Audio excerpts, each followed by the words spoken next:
আসসালামু আলাইকুম রহমতুল্লাহি ওয়া বারাকাতুহু। সম্মানিত দর্শক, ঈদের পরে আন্দোলন হবে এবং এমন আন্দোলন হবে ঈদের পরে যে সরকারকে ফেলে দেওয়া হবে। সরকারের কোনো সাধ্য নেই, কোনো শক্তি হবে না আমাদের এই আন্দোলনকে মোকাবেলা করার। এই কথাগুলো ২০০৯ থেকে একেবারে ২০২৪ পর্যন্ত অহরহ বিএনপি এবং জামাতের মুখ থেকে বের হতো এবং এটা যে একটা কথার কথা, এটা মোটামুটি আমরা নিশ্চিতভাবে বুঝে গিয়েছিলাম। আন্দোলন করার জন্য যে উপলক্ষ দরকার, যে শক্তিমত্তা দরকার, যে কৌশল দরকার, সেই বিষয়গুলো শেখ হাসিনার জামানাতে বিএনপিরও ছিল না, জামাতেরও ছিল না। তো সাংবাদিকরা তাদেরকে প্রায় প্রশ্ন করতেন যে কি করবেন, আন্দোলন কবে? সেক্ষেত্রে যদি বর্ষাকালের প্রশ্ন হতো, বলতে এই বর্ষাকালটা যাক, সামনে আন্দোলনের মৌসুম আছে, নভেম্বর মাস থেকে দেখব। তারপর দুটো ঈদ আছে, ঈদ উল ফিতর, ঈদ উল আজহা। এই জন্য তারা বলতে যে ঠিক আছে, ঈদের পরে হবে, এখন মানুষজন ব্যস্ত, ঈদ নিয়ে ব্যস্ত, রোজা নিয়ে ব্যস্ত, কুরবানি নিয়ে ব্যস্ত, এগুলো হবে না। এর বাইরে আরও নানা রকম উপলক্ষ থাকতো। কখনো এসএসসি, এইচএসসি, এই দুটো পরীক্ষা খুব ব্যাপক আকারে আমাদের দেশে হয় এবং বেশি সংখ্যক ছাত্রছাত্রী এখানে অংশগ্রহণ করে এবং সেই সময়টাতেও বিরোধী দল একটা ওসিলা পেত যে এখন আন্দোলন করাটা ঠিক হবে না, ছেলেমেয়েদের পরীক্ষাটা শেষ হোক। এবং তাদের এই যে আন্দোলন করার যে হুমকি, এটি অতীতকালে এতটা হাস্যকর হয়ে পড়েছিল যে অনেকটা ভূপেন হাজারিকার সেই গানের মতো, যে গানে সেই নারী প্রেমিকা বলে যে তুমি আমাকে বিয়ে করবে কবে। তো বারবার সে ওসিলা দেয়, প্রতি মাসে 12 মাসে তার 12টা ওসিলা থাকে যে আমি এই কারণে বিয়ে করতে পারবো না। অসাধারণ সুন্দর গান। আমার গানের সেই কথাগুলো এই মুহূর্তে মনে আসছে না, বাট আপনারা সবাই হয়তো যারা দেখছেন অনেকেই জানেন যে ভূপেন হাজারিকা সে বিখ্যাত গান, সে বিয়ে করতে চায় না। তো এভাবে আসলে আন্দোলনের প্রতি যে একটা অনীহা, সেই অনীহা বা আন্দোলন করতে পারার যে অপারগতা, এটা যেভাবে ছিল, তার সঙ্গে সঙ্গে আবার নানা রকম কথাবার্তা ছিল যে বিরোধী দলের মধ্যে সরকারের অনেক গুপ্ত এজেন্ট লুকায়িত ছিল, যারা মূলত ডিজিএফআই থেকে শুরু করে অন্যান্য গোয়েন্দা সংস্থার কাছ থেকে নিয়মিত বকরা পেতেন। রাতের আড়ালে, আধারে, পর্দার আড়ালে তাদের সঙ্গে সরকারের একটা নেগোসিয়েশন হতো এবং সেই নেগোসিয়েশন করে তারা আন্দোলন করতেন, আন্দোলন ফ্লপ করতেন, কখনো জেলে যেতেন, আবার কখনো জেল থেকে সেখানে বের হয়ে যেতেন। এ সকল শোনা কথা, সত্য কথা বা মিথ্যা কথা আমরা বলতে পারবো না, বাট কিছু না কিছু বটে, কিছু না কিছু রটে, কিছু না কিছু রটে, কিছু না কিছু বটে, এই ধরনের কথা তো আছেই। তো এই যে অতীতের যে আন্দোলন, সে আন্দোলন নিয়ে যে তিক্ত অভিজ্ঞতা আমাদের, তারই প্রেক্ষিতে এখন নতুন সরকার দায়িত্ব নিয়েছে, মাত্র 1 মাস হলো। আর এই 1 মাসের মধ্যেই সাংবাদিক তারা বিরোধী দলকে জিজ্ঞাসা করছে বা বিরোধী দল সাংবাদিকদেরকে বলছেন যে ঈদের পর, এই যে আমরা যে রিসেন্টলি যে ঈদটা করলাম, সেই ঈদের পর তারা একটা দুর্বার আন্দোলন গড়ে তুলবেন এবং সরকারকে তাদের দাবি মানার ব্যাপারে বাধ্য করবেন। এই বিষয়টা নিয়ে আলোচনা করব। আমার কাছে মনে হচ্ছে যে অতীতে যেভাবে বিরোধী দল আন্দোলনকে ফাঁকি দেওয়ার চেষ্টা করত বা আন্দোলন ঈদের পরে হবে কথাবার্তা বলে মাঠ গরম রাখার চেষ্টা করত এবং টাইম পাস, এবার সম্ভবত সেটা হবে না।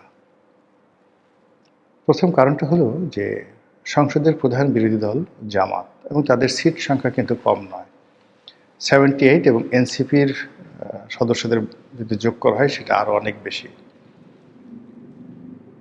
দ্বিতীয়ত হলো যে জামাত এই মুহূর্তে যে অর্গানাইজড এবং তাদের যেভাবে নানা রকম প্রক্সি সংগঠন আছে, 1টা 2টো 3টে 4টে 5টা, এর বাইরে নানা রকম এনজিও আছে, বিভিন্ন প্রতিষ্ঠান আছে, বিভিন্ন প্রেশার গ্রুপ আছে।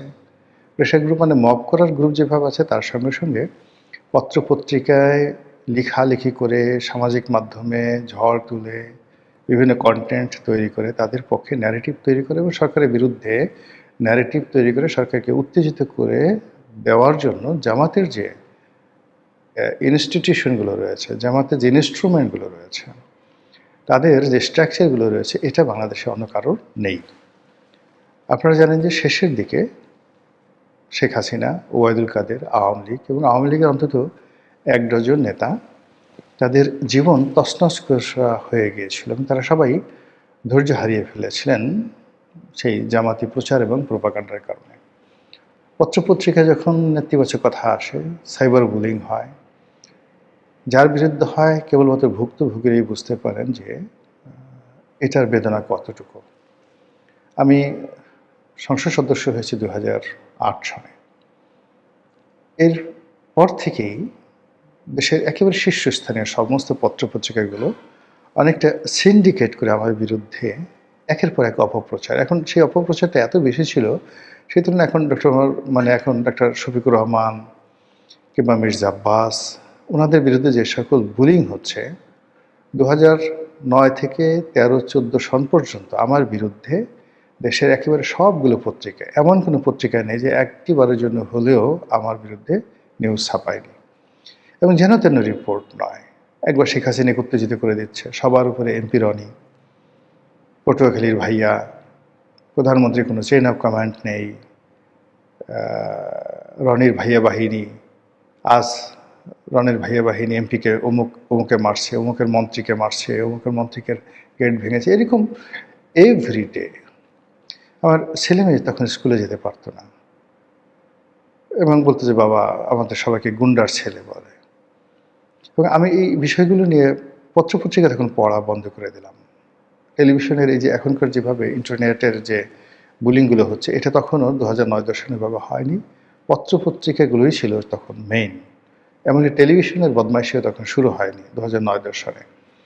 তো সেই পত্রপত্রিকাগুলোর বুলিংয়ের কারণে মানে কী যে পরিমাণ অশান্তি আমার পরিবারে, পার্লামেন্টে যেতাম মন খারাপ থাকতো এবং বেশিরভাগ লোক পিছনে পিছনে হাসতো, টিটকারি করতো। এলাকাতে লোকজন খুব যারা প্রতিপক্ষ মজা লুটতো যে কি হয়েছে। ফলে এটা একটা অভিশাপ। ফলে এখন যাদের বিরুদ্ধে এই সাইবার বুলিংটা হচ্ছে, আমি বুঝতে পারি তাদের বেদনাটা কোন পর্যায়ে। বাংলাদেশে একমাত্র হয়তো আল্লাহর মেহেরবানি, সবচেয়ে বেশি সাইবার বুলিং, সবচেয়ে বেশি নেতিবাচক প্রচারণার পরেও এখনো পর্যন্ত আমিই টিকে আছি। আমার কাছাকাছি যারা বুলিংয়ের শিকার হয়েছেন, কেউ অসুস্থ হয়ে গেছেন, কেউ মারা গেছেন, অনেকে রাজনীতি থেকে বিচ্যুত হয়েছেন, অনেকে পদ পদবি হারিয়ে একেবারে অলক্ষ্যে চলে গেছেন। কোথায় লক্ষ্মীপুরে তাহের, কোথায় শামীম ওসমান, কোথায় ফেনীর জয়নাল হাজারি থেকে শুরু করে অন্যান্য যারা আছেন, বদি ঠদি যাদের নাম আসছে। তো সেই তুলনায় নেতিবাচক খবরকে ইতিবাচক করে এই সমাজে এখনো পর্যন্ত সম্মান দিয়ে আল্লাহ রাব্বুল আলামিন যে টিকিয়ে রেখেছে, এই জন্য আপনাদেরকে সাক্ষী রেখে আল্লাহর দরবারে শুকরিয়া আদায় করছি, আলহামদুলিল্লাহ। তো এই যে সহানুভূতি, আমি যেটা বুঝতে পারি যে সাইবার বুলিংটা কী জিনিস। আর যেহেতু এখন সামাজিক মাধ্যমের সঙ্গে আমি জড়িত, কাজেই ভিডিও কিভাবে বানাতে হয়, কিভাবে এটাকে ভাইরাল করতে হয়, কোন কোন শব্দগুলো ব্যবহার করলে এগুলো রীতিমতো ভাইরাল হয়ে যাবে। ধরেন পিনাকি, এখন পিনাকি আমার সমবয়সী, সমবয়সী, আমার সঙ্গে তার সরাসরি কখনো দেখা হয়নি, কিন্তু আমি যখন ভিডিও শুরু করি, আমার একটা ভিডিওতে যদি ২০,০০০ তখন ভিউ হতো, আর পিনাকির তখন ভিউ হতো ২-৩ হাজার। আপনি ২০০০ মানে সেই ১৯ বা ২০২১-২২ সনের ভিডিওগুলো দেখেন, পিনাকির ভিডিও দেখেন, আমার ভিডিও দেখেন। ইলিয়াসের তখন নামগন্ধও ছিল না, জাস্ট ফেসবুকে এসে মাঝে মধ্যে গালাগালি করতে, কথাবার্তা বলতে, নাম হতো না। তো রাতারাতি তারা যেভাবে ভাইরাল হয়ে পড়েছে, ওই জিনিসগুলো মানে আমি জানি এবং আমি তাদেরকে পড়াতে পারি। এ কারণ হলো এদের কারোরই আমার মতো সংবাদপত্রে চাকরি করার অভিজ্ঞতা নেই।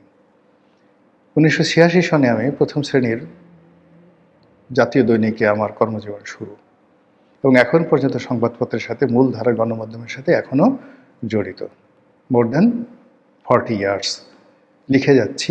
পত্রপত্রিকায় কীভাবে লিখতে হয়, কীভাবে করতে হয়, সেই জিনিসগুলো জানা আছে।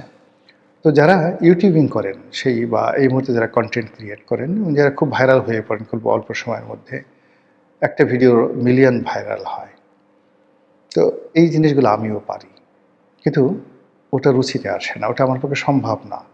বাংলাদেশেও থেকে পারি। ধরুন এই যে আমার ভিডিওতে দেখুন আমি খুব শালীনভাবে কথা বলি।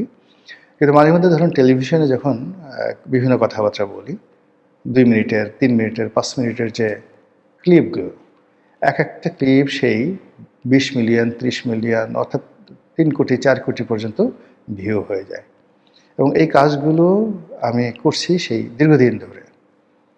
আপনার সেই যে আবুল হোসেনের দৌড়, আবুল হোসেনের দৌড়ের গল্প, এর থেকে যে শুরু হলো কত ঘটনা যে আপনি সামাজিক মাধ্যমে পাবেন, যেখানে আমি টেলিভিশনে এই কথাগুলো বলেছি, কিন্তু আমার এখানে আমি কথাগুলো বলি না। এখানে আমি সবসময় একটা শালীনতা বজায় রাখার চেষ্টা করি, যেন আমার যারা দর্শক তারা যেন কোনো অবস্থাতে আমার সম্পর্কে বিভ্রান্ত না হন। আমি এর মাধ্যমে সম্মান এবং মর্যাদার একটা জায়গা তৈরি করতে চাচ্ছি। কিন্তু যদি ভাইরাল হওয়ার ইচ্ছা থাকতো, পিনাকি যা বলে তার চাইতে অনেক বাজে কথা আমার জানা আছে। ইলিয়াস যে কাজগুলো করে তার চাইতে অনেক নিকৃষ্টভাবে সেই কাজ করার দক্ষতা আমার আছে। কিন্তু থাকা সত্ত্বেও আলহামদুলিল্লাহ সেই কাজগুলো কখনো ওইদিকে আমার নজর যায়নি। বাংলাদেশে অনেকে ভিডিও করছে, পয়সা উপার্জন করছে, অনেক কিছু করছে। কিন্তু আমি আমার একটা নির্দিষ্ট জায়গাতে থাকি। এজন্য যে দেশটা ভালো চলুক, দেশটা ভালো থাকুক, আমরা সবাই ভালো থাকি। তো সেই দিক থেকে যে জাতীয় দায়িত্ব এবং কর্তব্য, সেই কর্তব্যবোধ থেকে মূলত কথাগুলো বলি এবং আজকের যে শিরোনাম সেটাই বলছি। শিরোনামে যেটা বলছিলাম যে ঈদের পরে যে আন্দোলনগুলো, সেই আন্দোলনগুলো এটা কথার কথা নয়। জামাতকে এটা প্রাণান্ত চেষ্টা করতে হবে, মারাত্মকভাবে চেষ্টা করতে হবে নিজেদের সার্ভাইভের জন্য, অস্তিত্বের জন্য। এর কারণ হলো যেভাবে বিএনপির সাথে জামাতের সম্পর্কটা নষ্ট হয়ে গেছে, এই সম্পর্ক বেশি দিন থাকবে না। এবং যা হয়, ক্ষমতায় থাকলে মানুষের ভিতরে যে ধরনের একটা একনায়কতন্ত্র চলে আসে, যেভাবে জিয়া রহমান সাহেবের ছিল, যেভাবে বেগম জিয়ার ছিল, যেভাবে হাওয়া ভবনের তারেক রহমান সাহেবের ছিল, এদের আসলে ক্ষমতার কখনো পরিবর্তন হয় না। Power always speak in the same language. এখানে একজন মানুষ ক্ষমতায় এসে সে প্রথমে খুব খারাপ ছিল, পরে ভালো হয়ে গেছে, প্রথমে ভালো ছিল, পরে খারাপ হয়ে গেছে, এটা না। যারা খারাপ তারা সবসময় খারাপ, যারা ভালো তারা সবসময় ভালো।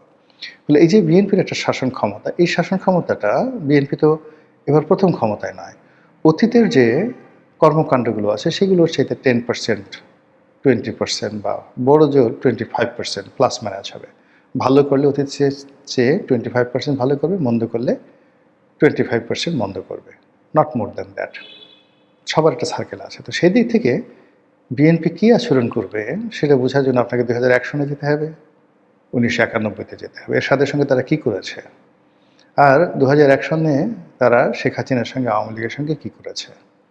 তাদের জমানার গ্রেনেড হামলা থেকে শুরু করে সারা বাংলাদেশের যে জঙ্গিবাদের উত্থান, সারা বাংলাদেশের দুর্নীতির মহোৎসব, সারা বাংলাদেশের যে তাণ্ডব, সেই জিনিসগুলো তো আপনি সংখ্যালঘু নির্যাতন থেকে শুরু করে খুন, ধর্ষণ, রাহাজানি, তাদের আমলের যে অপারেশন ক্লিন হার্ট, এই জিনিসগুলো কোনো অবস্থাতেই এই দায় তারা এড়াতে পারবে না। এবং এবারও যে অবস্থা চলছে তাদেরকে এরকম হার্ড লাইনে যেতে হবে অতীতের মতো করে। নেতাকর্মীদেরকে তারা রাখতে পারবে না। এবং ফলে জামাত বুঝতে পারছে যে তাদের হাতে সময় খুব অল্প। আর এই অল্প সময়ের মধ্যে তারা জুলাই সনদ, সংস্কার কমিশনের রিপোর্ট, সংবিধান সংশোধন, তারপর প্রেসিডেন্ট প্রধানমন্ত্রীর মধ্যে ভারসাম্য ইত্যাদি যে বিষয়গুলো রয়েছে, তার সঙ্গে সঙ্গে জুলাইয়ের ব্যাপারে যে সকল ইন্ডিয়াবিলিটি রয়েছে এগুলো তাদেরকে আদায় করে নিতে হবে।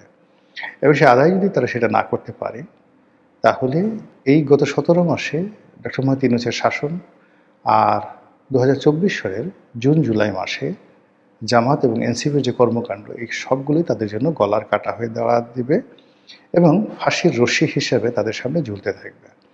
এবং সরকার ঠিক সেম জিনিসটা তাদের সামনে ঝুলাতে চাচ্ছে। যেভাবে এরশাদের বিরুদ্ধে জিয়া হত্যার, মঞ্জুর হত্যা মামলার যে রায়, এই রায়কে সামনে রেখে শেখ হাসিনা তাকে ব্যবহার করেছেন, দীর্ঘদিন ব্যবহার করেছেন। তো এরকম অনেক কিছু আছে, সবারই কতগুলো দুর্বলতা থাকে সব ব্যাপারে। তো এই যে জুলাই আগস্টের গত 17 মাসে জুলাই আগস্টকে পুঁজি করে জামাত যে লাভ করেছে, বেনিফিট নিয়েছে, আর বিএনপি কেবল এই জুলাই আগস্টের সুপ্রিমেসির কারণে জামাতকে এনসিপিকে যতটা প্রিভিলেজ দিয়েছে, এটা তারা ক্ষমতা এসে কোনো অবস্থাতে বরদাস্ত করবে না। বরং ওই সময়টাতে তারা যে আচরণ করেছে তার প্রতিশোধ নেওয়ার জন্য বিএনপির অসংখ্য নেতাকর্মী, মানে তাদের হাত পা, নেতাকর্মীর হাত পা নিষ্পিস করছে। তো কাজেই জামাত এই জিনিসগুলো বোঝে।